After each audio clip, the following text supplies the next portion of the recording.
এই ঈদে সব থেকে বেশি কাকে মিস করলেন? আপনার ভাবিরই মিস করলাম। চলে আসলাম আবারও মিরপুর 1 নম্বর পাখির হাটে, জাকির ভাইয়ের কাছে। আর আজ কিন্তু কোনো পাখির ভিডিও হবে না।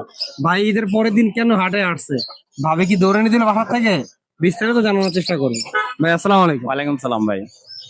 ভাই ঈদের পরের দিন সবাই বউ, গার্লফ্রেন্ড, জি ভাই। আপনি কি ভাই কেউই নাই? আপনি এই যে ঈদের পরের দিন হাটে ভাই আসছেন। আমার বান্ধবী হলে পাখি। বান্ধবী এলো পাখি। পাখি? হ্যাঁ। কোন পাখি? কোন পাখি? এই যে বক্সের ভিতরে আছে।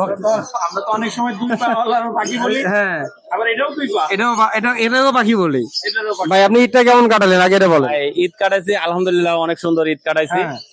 এই ঈদে আমি সব থেকে বেশি কাকে মিস করলেন? এই ঈদে সব থেকে বেশি কাকে মিস করলেন? আপনার ভাবিরই মিস করলাম। আমার ভাবি তো আমার পাশেই আছে। ভাবি পাশে থেকে তো মিস বেশি হয়। পাশে থাকলে মিস বেশি হয়। এই যে আমি সারাদিন ঈদের পরের দিন সারাদিন আমি হাটের ভিতরে হ্যাঁ, হ্যাঁ। বাসায় রয়েছি, আমি মিস করতেছি না? অবশ্যই মিস করতেছি। বাচ্চারে মিস করতেছি, আপনার ভাবিরে মিস করতেছি, এই আর বেশি কিছু।